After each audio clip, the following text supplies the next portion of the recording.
encerrada a instrução feita, passo para a sentença. O Ministério Público ofereceu representação em face de Rafael Pereira da Silva, qualificado nos autos, pela prática do ato infracional análogo ao delito tipificado no artigo 157, cujo artigo 14, 2 do Código Penal.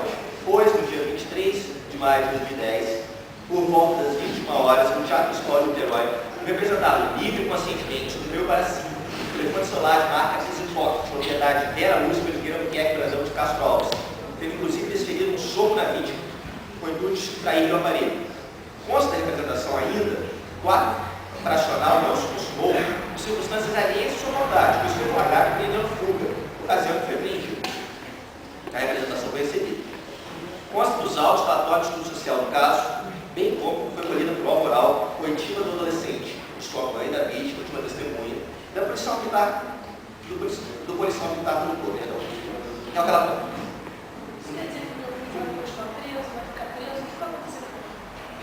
Agora é Dona Cíntia, o Rafael será solto, mas será que eu não acabei de personagens afastados, tá? Com licença, eu não acabei a sentença, só assistente, por favor. Desculpa, excelência. É o relatório, fundamento decidido. A materialidade do autoria do ato infracional estava comprovada mediante robusta prova possível, bem como pela própria confissão do adolescente representado. O elemento subjetivo exigido para a hipótese consistente, ostensivamente, define o próprio conjunto probatório, atuando o adolescente indubitavelmente com consciência e vontade na realização dos elementos objetivos típicos. Os relatos de testemunho presencial do policial militar mostram que o representado foi apreendido das redondezas enquanto empreendia a fuga logo após o alarme da vítima, tendo sido imediatamente conduzido para o PCA. Assim, o ato infracional análogo ao delito de roubo tentado resultou perfeitamente caracterizado. No que tange a situação individual do adolescente infrator, observa que ele estuda e reside com a mãe, sendo desvio da sua conduta um caso isolado da sua vida. Nesse contexto, não há necessidade de momento de se impor o cumprimento da medida extrema, sendo a liberdade assistida a medida mais adequada ao caso vertente. O contexto social, as circunstâncias do fato e as suas consequências, bem como a personalidade do adolescente, indicam que é possível e viável a aplicação de uma medida que seja mais branda que a internação e, ao mesmo tempo, mais rigorosa que a advertência. Ante o exposto, julgo procedente da apresentação e a intervenção ministerial, aplicando ao adolescente Rafael Pereira da Silva a medida socioeducativa de liberdade assistida, a qual será reavaliada no prazo de 6 meses, publicada em audiência, estão intimados presentes.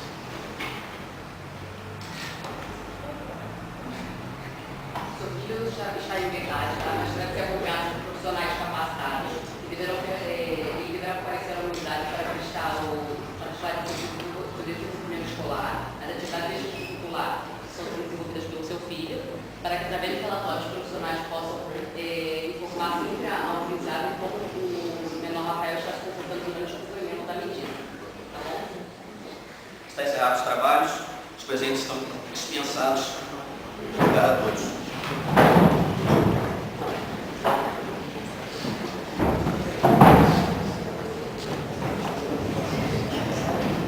Artigo 118. A liberdade assistida será adotada sempre que se afigurar a medida mais adequada para o fim de acompanhar, auxiliar e orientar o adolescente.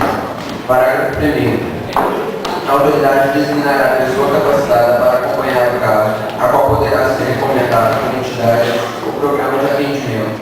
Parágrafo 2º. A liberdade assistida será fixada pelo prazo mínimo de 6 meses, podendo a qualquer tempo ser prorrogada, revogada ou substituída por outra medida, ouvido o orientador, o Ministério Público e o defensor.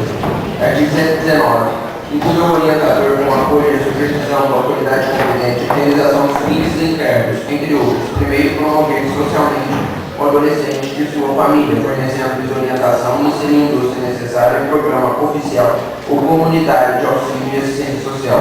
Segundo, supervisionar a frequência do aproveitamento escolar do adolescente, promovendo inclusive sua matrícula. Terceiro, diligenciar no sentido de profissionalização do adolescente e de sua inserção no mercado de trabalho. Quarto, apresentar relatório do caso. Artigo 186. Comparecendo o adolescente, seus pais ou responsável e a autoridade judiciária procederá à oitiva dos mesmos, podendo solicitar a opinião de profissional qualificado. Parágrafo 4º. Na audiência em continuação, ouvidas as testemunhas arrogadas na representação e na defesa prévia, cumpridas as diligências e juntado o relatório da equipe interprofissional, será dada a palavra ao representante Ministério Público e ao defensor, sucessivamente, pelo tempo de 20 minutos para cada um, prorrogável por mais 10 a critério de autoridade judiciária, em seguida proferirá a decisão.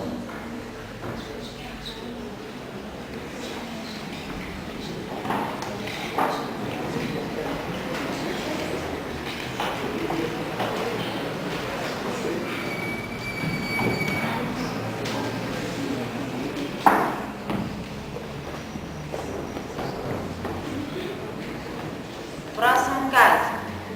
Rafael Veiga da Silva. Todos lembram desse caso? Ah, claro, lembro sim. Foi aquele menino que cometeu o ato infracional no teatro. Na semana passada, ele e sua mãe vieram conversar comigo para a gente poder fazer a primeira abordagem. Na entrevista, eles relataram tudo o que havia acontecido. Muito bem, isso mesmo. O Rafael, ele, pelo que nós podemos analisar no caso dele, ele é mais uma vítima dentro dessa sociedade capitalista do consumo, onde ele, porque não tinha um celular igual dos amigos, ele quis fazer, de qualquer forma, possuir um objeto de valor, um objeto de desejo, o que é comum nessa faixa de idade, dentro do que nós presenciamos hoje, né, no contexto que vivemos na sociedade. Então, o Rafael vem de uma família desestruturada, sabemos muito bem, porque ele não conhece seu pai, perdeu seu irmão muito cedo, a sua mãe levanta de manhã muito cedo para poder trabalhar, tenta dar o melhor para ele, mas sabe como é que é? Nunca é o suficiente. E também sabemos que, pelo fato dele ser um menino que vive num bairro de classe média, apesar de não possuir os status da maioria daquela população, ele quer se manter, né, bem visto pelos seus amigos dentro da escola e tudo mais. Diante disso, eu quero saber a sua opinião como pedagoga.